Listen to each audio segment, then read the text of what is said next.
The Island Viper here. It's time to take a look at HasBlow's most controversial release in the classified line.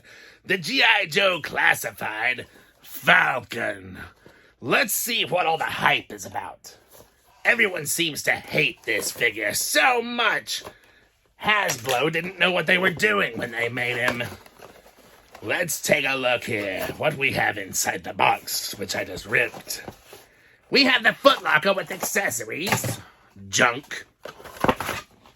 Now we have... Oh, Falcon's ugly! Man, I really thought that this figure wasn't going to be as bad in hand as the photos that I had seen. The photos were pretty rugged.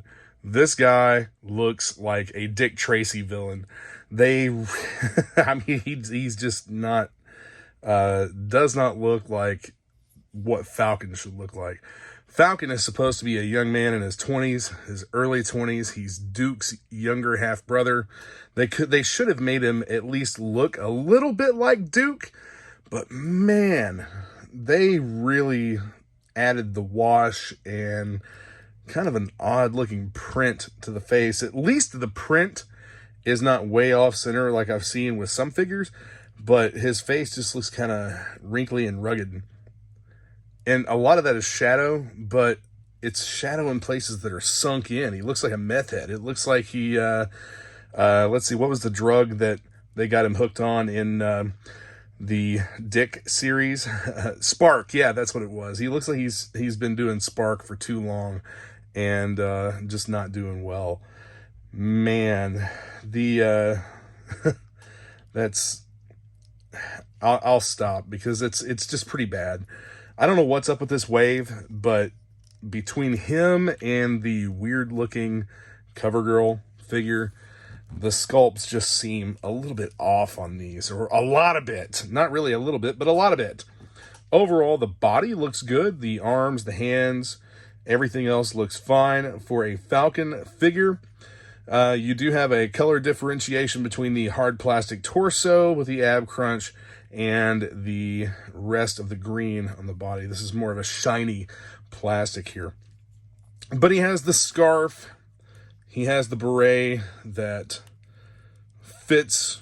Hey, it fits nice and snug. It actually looks good. I've seen some where some people had used like magic eraser or something on the face to remove some of that wash, and it did look a little bit better. And I've also seen where guys have removed some of the weird looking lipstick paint.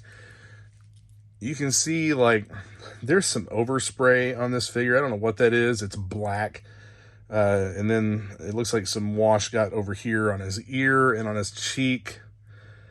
It's just the paint app on the face is just ugly. It's hideous. So, but anyway, we'll take a look at the accessories here in a minute. Paint splash here on the arm, green paint.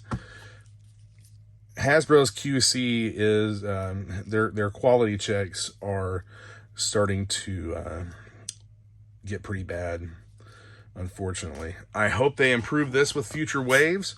I do like the fact that you don't see a huge color differentiation between the elbow joints and the rest of the arms like you did on a few of the other figures that have recently come out, like Bazooka.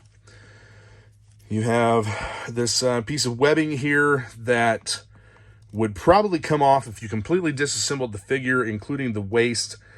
I'm sure that it would probably come off. I would prefer to leave it on. I like the Legionnaire style boots. Those look good. These are almost like the boots on Sergeant Slaughter. At least there's no like deformation in the figure from being in a vac tray. Will he stand up? He should stand up there. Yeah, there we go. Take a look at the backpack. The backpack is very reminiscent of the original backpack that Falcon came with in the 3 3/4 size. You have the radio antenna sticking up. You also have his knife here. Nice paint app on the blade. And that would go one way or the other. Will it even fit? Yeah, there we go. It goes all the way in. Of course, he has his canteens, his rope, and various other accessories on his radio pack here. Now, One of my favorite pieces is the shotgun that he came with. It's a hard... Are you shitting me? Oh, I thought I broke it, but... So the stock moves. Oh, shit, it folds. Hell yeah, that's awesome. Yes, yes, that is super exciting. I am really, really happy that they did that with this shotgun. I love that. This is actually like a Spaz 12 shotgun. The Spaz 12 was a semi-automatic or pump shotgun and had a folding stock like this. This isn't going to stay on very well, I don't think. It's a little loosey-goosey there. But I love the fact that they made it a folder. And the stock even folds up like it's supposed to. That is absolutely fantastic. Thank you, whoever designed this this accessory, for bringing a little bit of realism to G.I. Joe with the Spaz 12.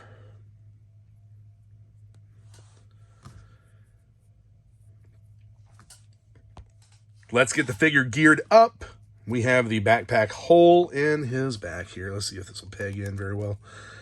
Yeah, it pegs in just fine, but it does make his web gear stick up a little bit. We'll have to pull that down so that the bottom of it's more in the appropriate location. Are the joints super tight? They're not bad. Let's get that shotgun in his hand.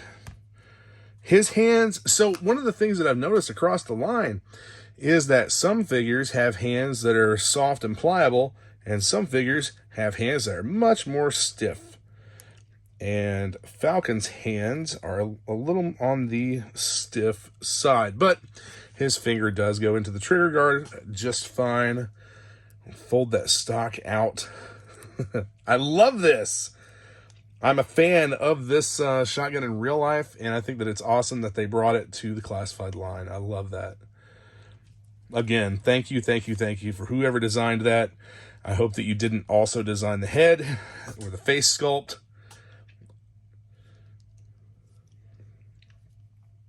As far as like the little splashes of paint here and there that ended up on the figure, those will come off. You can use magic eraser, I think, to get them off.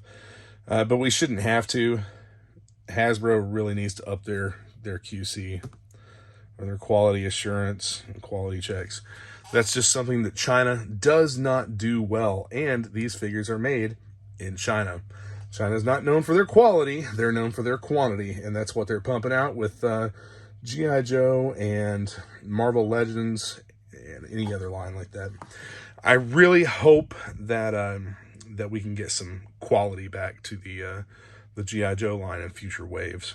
And of course, we have here my solution to the windowless packaging, a way to display these new G.I. Joe figures in a clamshell case with an explosion background card back here. Something a little reminiscent of the old days, especially since a lot of the G.I. Joe classified line seems to be gravitating toward just recreating what we've already gotten in 6-inch. I do like the updates to this figure itself. If it only had a better sculpt for the face or a better paint app, maybe. From a distance, he doesn't look too bad. I think, you know what? Actually, in this case, just looking at him from a distance without light glaring on him, he actually doesn't look bad. It doesn't look nearly as bad as what the old Snake made it seem like in the it made him sick, made him scared. Anyway, here we have Falcon. Thanks for watching the Island Viper, and I'll be bringing you more here soon. Stay tuned. Yo Joe.